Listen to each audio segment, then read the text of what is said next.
This week I'm continuing with İşaretül İcaz, as I mentioned before. It's from the Risale-i Nur, again, signs of miraculousness. And in this chapter, he mainly focuses on the Fatiha, the surah that we recite, opening, the surah that we recite in every prayer, minimum of 40 times a day. And he's going to do an analysis of Surah Al-Fatiha, inshallah. So, Bismillahirrahmanirrahim. Elhamdülillahi Rabbil alemin. Ar-Rahmanir-Rahim. Maliki yevmiddin. İyyâke na'budu ve iyyâke nesta'in. İhdinas sıratal müstakim. Sıratallezîne en'amte aleyhim. Gayril mağdubi aleyhim veleddallin. That's Fatiha. There are reports that Fatiha is Quran, meaning that the mother of the Quran. Scholars say the entire Quran is squeezed into Fatiha, concentrated into Fatiha. And they further suggest that the entire Fatiha is concentrated, squeezed into Bismillahir Rahmanir Rahim. And as we were before talking about the mystery of 19 that some people are working on, Bismillahir Rahmanir Rahim contains 19 letters. So, inshallah, we'll start. Let's see what Bediüzzaman inside Nursi says about Fatiha. So, know firstly that our aim from these indications is a commentary on several of the symbols of the Quran's word order, because Quran has a certain word order. Quran was not revealed in the order that we recited now, as you know. It took 23 years for the Quran to be revealed as a book, 23 years. But some people, misunderstand some things, and I see that in the social media, people are talking about it as well. They think that the Quran was written after the noble Prophet, alayhi wasallam. There's no such a thing. The Quran was written right from the beginning, and we have evidence of that. We have even archaeological evidence. Pieces of the Quran have been discovered. You can check on the internet. You can have a look at the Sana scripts, the Quran, Sana Mus'af. You can have a look at Tübingen Mus'af, and you can look at the Birmingham pages as well. And they've all been dated, and they are all around the time of the Prophet, And so the Quran was written at the time of Prophet, but also we know from the Hadith reports that right from the beginning was the Quran was written on various materials. There were katibs, scribes that had the duty of taking it down, writing it down. And there are incidents that show us that it was written as well. All the way, if we go to Meccan era, the famous incident when Hazreti Ömer radiallahu anh, the mushriks, Quraysh, they wanted him to assassinate the Prophet. He was a mushrik too then. And he decided to do it, and he was on his way he was looking for the Prophet, and the Prophet was at the house of Ibn Arqam. That's where they used to gather. But on the way, he runs into another person, and he says, first, you should go and speak to your own sister, Fatima, and her husband. They embraced Islam already. As you know, he goes to their house. From outside, he hears them reciting the Quran.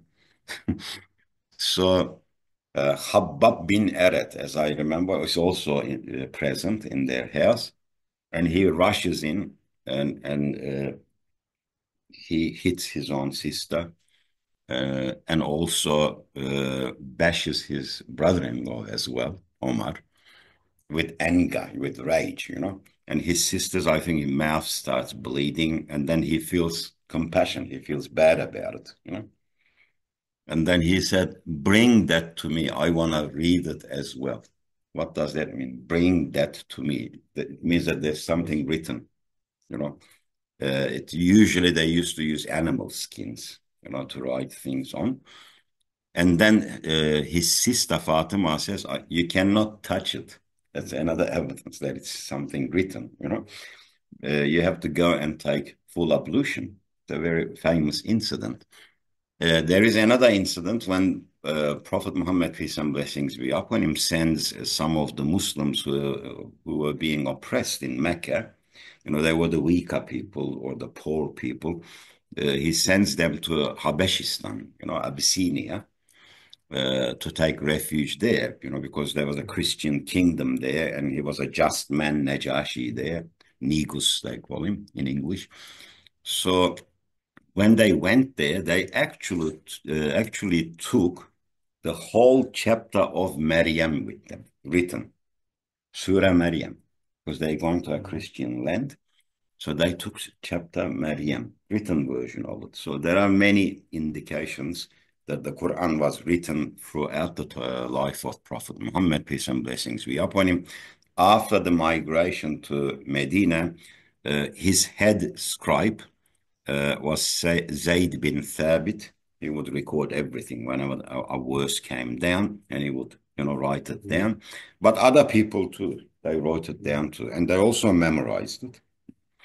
And when the Prophet passed away, at the time of Abu Bakr, I think just 1 year into his, you know, caliphhood, Omar ibn al-Khattab, he said, Ya Abu Bakr, you know, there are a lot of people who memorized it, but these written things also scattered.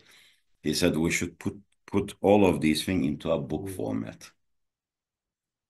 And at first, Abu Bakr said, you know, how can I do something that the Prophet didn't do? Then he realized that Omar was right, because when the Prophet was alive, the revelation was continuing. So you could not put it into a book format.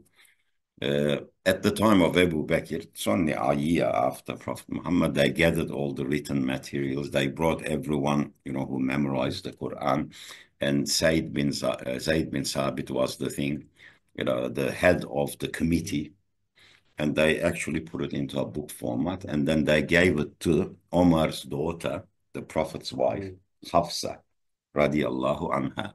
So it was written at that time, and the Quran's word order, he says, for one of the aspects of its miraculousness is manifested in its word order, because the Quran has, as we were talking about it before, there's a mathematical sequence there, there's cryptology in there, there is, you know, eloquence.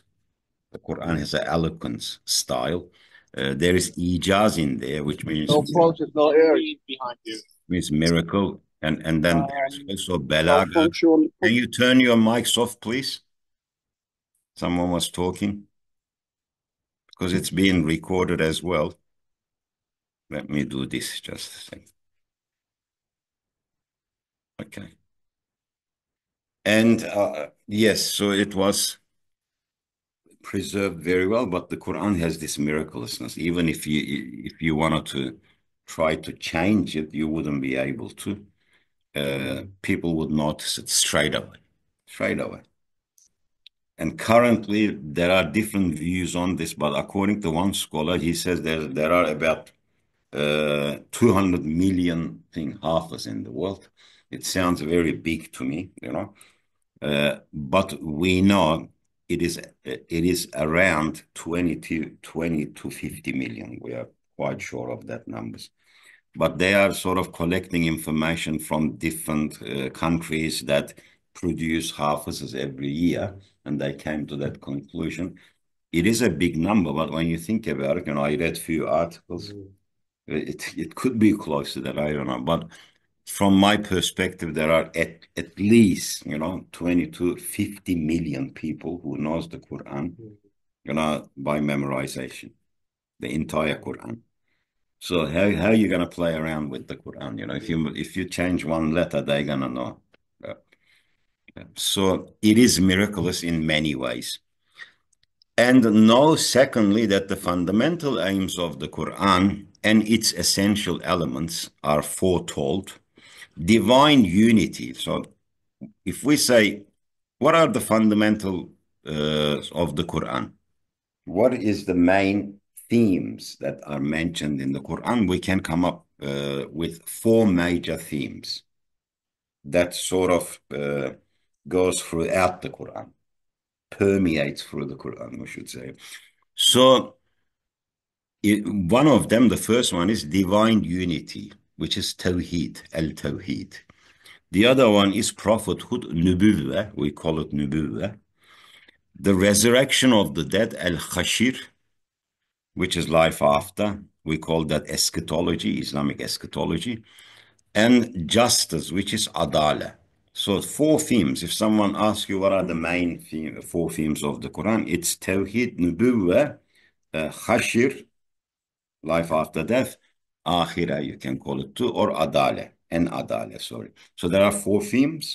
And under Adale, the fourth theme, worship is included, worldly matters are included, our transactions, all the laws and everything goes under Adale.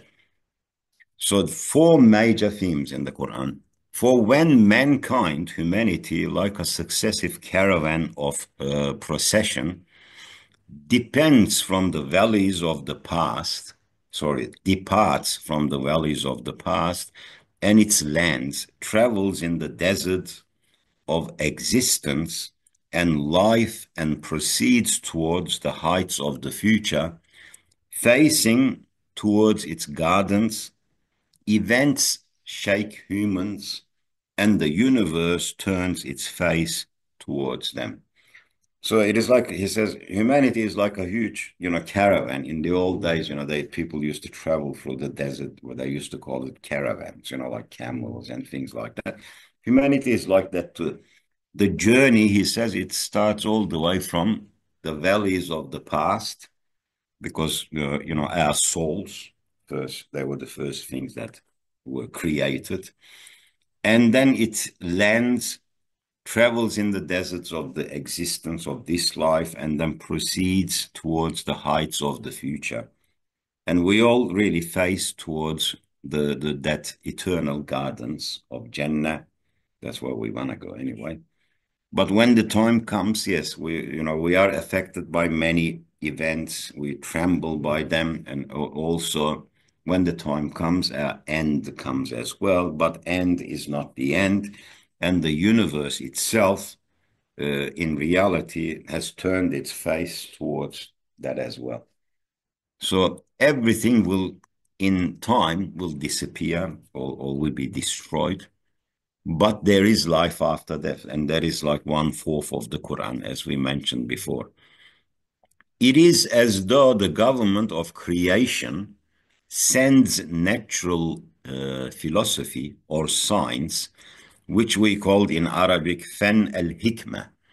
When we say philosophy and science, in a modern sense, they are actually fan al-hikmah. That's a very interesting term. It means science of wisdom. Because no matter what you study in nature, there's wisdom behind it. You'll find the wisdom there if you truly study. So he says, it is as though the government of creation, Allah is the one who governs the creation, sends natural philosophy and science to interrogate and question them, humanity, and says, all mankind, or all you human beings, where are you from? Where do you come from? Where are you going? What are you doing? Who is your ruler? And who is your spokesman? Everyone asks this. These are the most mysterious questions of philosophy as well. Where do we come from? Why do we exist? What are we doing in this world? And where are we heading? Who is our representative? And who is our ruler?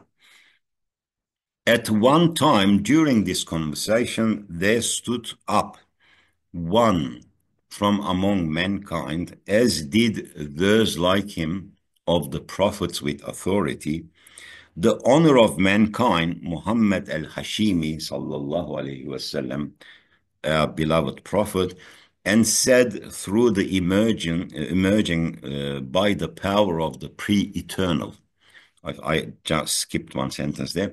He said, through the tongue of the Quran, all philosophy, all science, all philosophy, all logic, the Prophet is saying, all of us come forth emerging by the power of the pre-eternal ruler, Allah subhanahu wa ta'ala, pre-eternal ruler. Because he's got the attribute of qadam. Allah is beginnings. That is why usually, people do use the term Allah always existed. It's a very famous, you heard it all the time. I don't use that term much because always, again, indicates to time.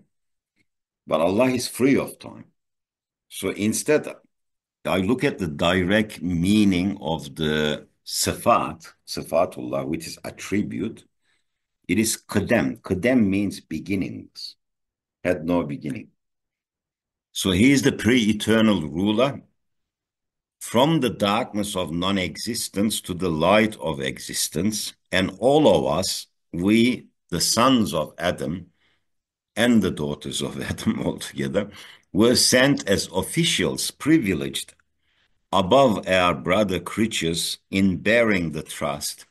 We are on our way, journeying on the road of the resurrection towards eternal felicity, happiness. And we are busy in this world in preparation of that felicity. We all want to be happy for eternity. No human being would say, I don't want to be happy. There's no such a thing. But we need to be prepared for that. And the development of the potentialities, because every human being is created with potential. When the Quran says, لَقَدْ خَلَقْنَا الْإِنسَانَ فِي أَحْسَنِ تَقْوِيمٍ, we have created humans beings in the best of form, pattern, it indicates to a potential. It's a potential that we can reach. If we don't use that potential, then it says, ثُمَّ رَدَدْنَاهُ أَسْفَلَ سَافِلِينَ. They can fall to a level lowest of the low. In fact, another verse says, below the level of animals. Human beings can fall to that level too. So it is a potential. We should not be brag about it, boast about it and say, oh, we're the best of creation. No. If you reach your potential, then you're the best of creation. It has a different meaning. Yeah. So, and Prophet Muhammad says, والسلام, so we are here to develop our potentials, which are our capital. It is like a capital. When you do a business, you have a capital. If you don't use it wisely, it will collapse. You'll bankrupt. Our life is our capital, isn't it? So we've got to invest it really good. And Prophet Muhammad says, peace and blessings be upon, and I am their master and their sponsor. So Allah says, with the Quran. The Prophet is saying this, but with the tongue of the Quran. So on behalf of Allah. So now we're going into Fatiha. So he goes step by step. It's like an introduction. Since Bismillah, that is the first thing. First verse of Fatiha is Bismillahir Rahmanir Rahim. It's actually a verse of Fatiha because it has one next to it. In other surahs, with the Bismillahir Rahmanir Rahim, there is no numbering. It starts with the verse after it. But in Fatiha, the first verse is Bismillahir Rahmanir Rahim, was revealed in order to instruct the Allah's servants. Say, Kul is implicit in it, and essentially it is implied by all the words of the Quran. So, in some verses of the Quran, there is that term called Kul. Kul means say, like Kul huwallahu ahad. Yeah, say Allah is one. And so Kul is used. What he's saying that Kul is also in Bismillah, but it is implicit. It is not directly mentioned, but it is suggested. It is suggested. It means say Bismillah. That's what he's saying. And essentially, it is implied by all the words of the Quran. So everything, you can add kul to it. Say. because the Quran is addressing Prophet Muhammad. So you can add say to everything in the Quran, really. So according to this, there is in say, which is kul, an indication to prophethood, and in Bismillah, a sign to Allah, and in the prefixing of the preposition, which is be, when we say Bismillah, be at the beginning, it is a sign to divine unity, be. And the most merciful Rahman, an allusion to the order of the universe, and therefore to justice and beneficence, and in the most compassionate, which is Al-Rahim, which is mentioned in Fatiha again, a hint to the resurrection. If there is Rahim there, it means there is resurrection, so that he can forgive you there. A hint to the resurrection of the dead. Likewise, in all praise be to Allah, when we say Alhamdulillah, Alhamdulillahi Rabbil Alamin, there is an indication to the Godhead, which means Rububiyat, Rabb of Allah subhanahu wa ta'ala. And in the Lam, Bismillah, of specification, the li is lillah. When you say Bismillah, lillah, assigned to divine unity, because it means one Allah, one God. Very interestingly, if you break the term, the name Allah, into pieces, it always refers to Allah. Did you know that? Allah, if you take the alif, lillah, if you take the li, it goes, because at the end there's who there. It goes all the way down to her, and who means him as well. So every word, every, how do you say, syllable. You separate, it always says Allah, Allah, Allah, all the way to the who at the end. So he says, lillah, so Bismillah, lillah is a sign of divine unity, oneness of Allah. And in Lord and the sustainer of the worlds, which is Rabbul Alameen, Alhamdulillahi Rabbil Alameen, is a hint to justice. There is a hint to justice there. He is the sustainer of the worlds, and also to prophethood for the education of humanity, because it's given to the prophets, and in the master of the judgment day, which is Maliki Yawmiddin, is an explicit statement of resurrection. Maliki Yawmiddin means that there will be resurrection. As you can see, the four themes that we talked about, all of them are in Fatiha. They're all there. Oneness of Allah, prophethood, there's life after death. They're all in there, and Adale as well. So, in the name of Allah, which is Bismillah, is like the sun, which illuminates itself as well as others, and it is self-sufficient. Thus, the be in Bismillah is related to the verb that is implicit in its name, in its meaning, that is, I seek help from it. That is why the be is there. When you say Bismillah, you're actually saying with the be, I seek help from it. And be represents Allah as well.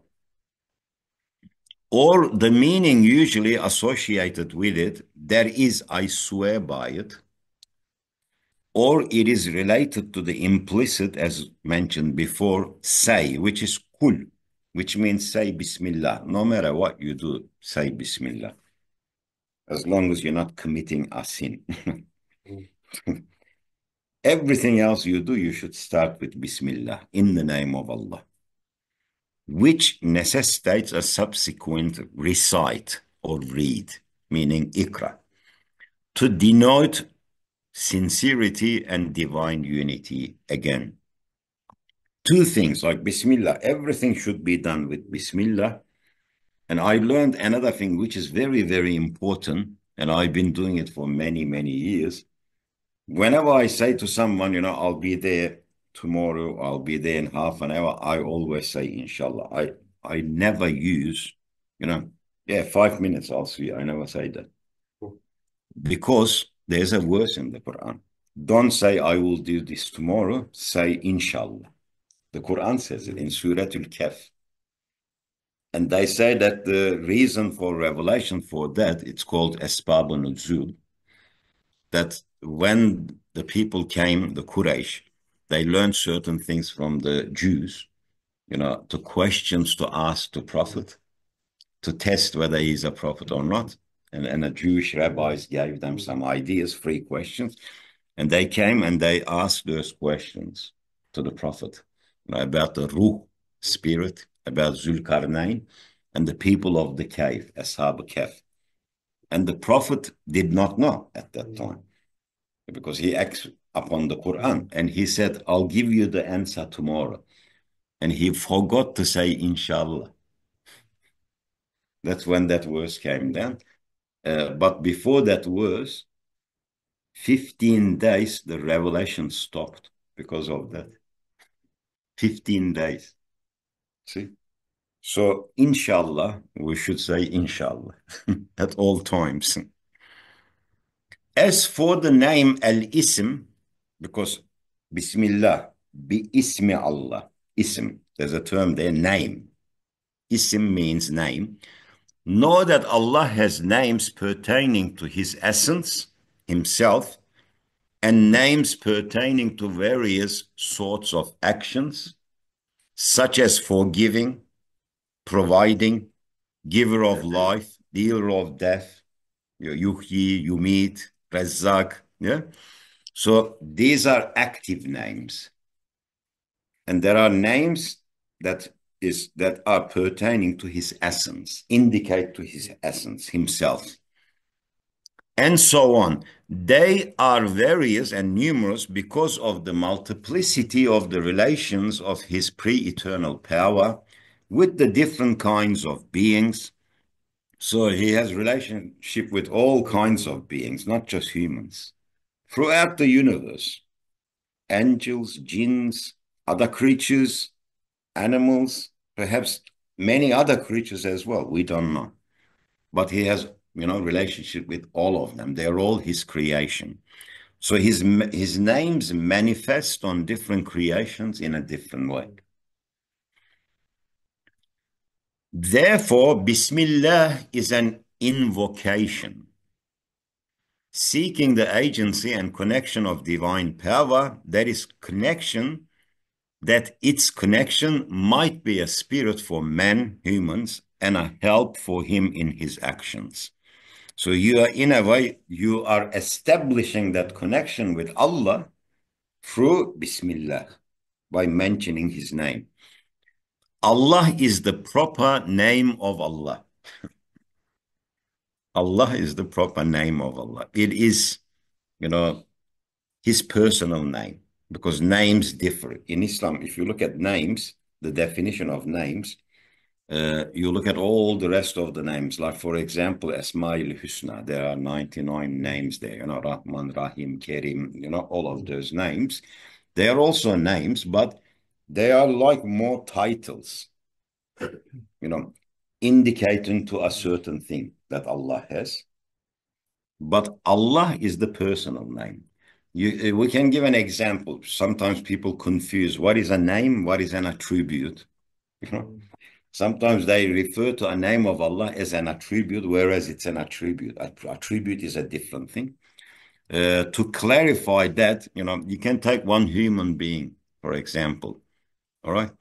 The person's name, let us say Ahmed. Ahmed is a male. Ahmed could be a father. Ahmed could be a mechanic. Ahmed could be a professor. See how many names, titles that person has?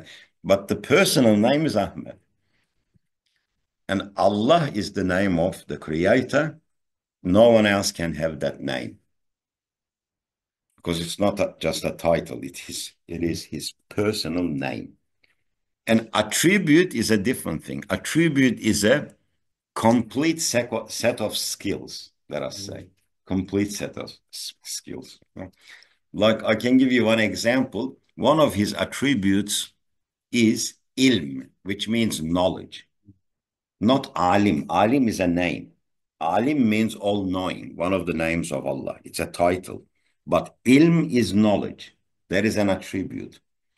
And alim is the all-knowing.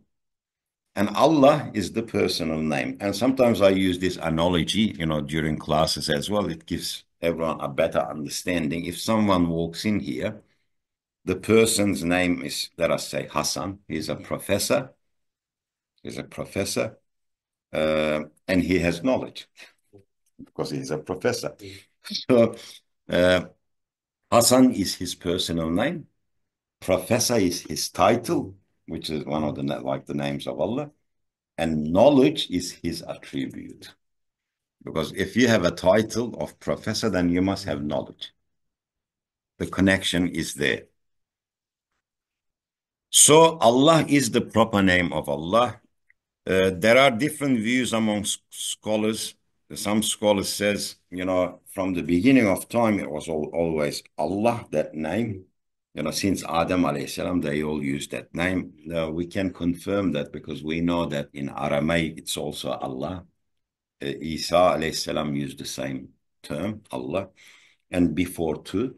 So his proper name is Allah, but some scholars say it's El-Ilah. If you separate it, if you put El, in Arabic, El means the in English.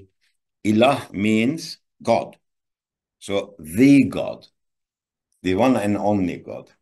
So some interpret it like that, but I'm in the view that it is one name that you cannot separate, because as we pulled it apart before, it's always Allah, Allah, Allah, Allah. So is a comprehensive summary of all the attributes of perfection. So that name contributes all the attributes of perfection, for it implies the essence, unlike other proper nouns of Allah. It implies the essence of Allah, meaning himself. When you say Allah, it's him. The others are his names. The others are his attributes, in which there is no necessary implication of the attributes. So, the most beautiful and all-compassionate, Al-Rahman, Al-Rahim. Again, we're continuing with Fatiha. The positioning, just as the divine glory, which is Jalal, Allah is Jalal, He is majestic. That name, Jalal, points to Allah subhanahu wa ta'ala. And its concomitants are manifested in sequence from the name of Allah, because the name Jalal manifests from the name of Allah. So too divine beauty, which is Jamal, Jalal and Jamal. Jamal is beauty, also his name. And its concomitants appear in a sequence from the merciful, the all-compassionate, Ar-Rahman and Al-Rahim. So Jalal, because it's a majestic thing, that name, it comes from the name Allah directly. And Jamal, which means beauty, another name of Allah, they come from Rahman and Rahim. Rahman and Rahim. Since glory and beauty are two sources, they appear in sequence from them by virtue of their being manifest in the world, in every realm, branches like command and prohibition, reward and punishment, inducement and threat, glorification and praise, fear and hope, so on. Those names, he says, those two names, Jalal and Jamal, manifest everywhere. When it's someone, needs something and Allah sends it to them, you see Jamal is manifesting through Rahman. And when is someone done something wrong, being punished, it's Jamal. So they are being manifested throughout the universe. Also, as the name of Allah indicates the attributes that are identical with his essence, and indicate his freedom from defect. So Allah cannot have defect. We call this al-sifat al-ayniyya wal-tanzihiyya. So Allah's sifats, Allah's attributes cannot have defect. Yes, they are perfect, cannot have defect. So all compassionate, which is ar-Rahim, hints at the attributes that are other than his essence and pertain to an action, which means that certain attributes are directly relevant to his essence, his majesty, his essence, himself, and certain attributes like the all-compassionate, which is Ar-Rahim, they hint at the attributes that are other than himself, essence, which only pertain to action, because he forgives, because he heals, or Shafi, because he provides rizq. They are all active attributes of Allah subhanahu wa ta'ala. And they are called al-sifat al-ghayriyya al-fi'liyya. They are to do with action.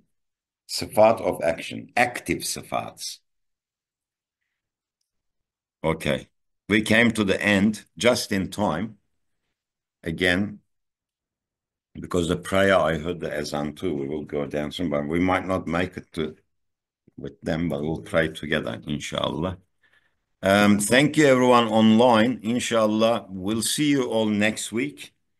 We got one more week before we stop, inshallah, so we can give a break for Ramadan. We'll see you all next week, and we will continue from here as well, from the same point.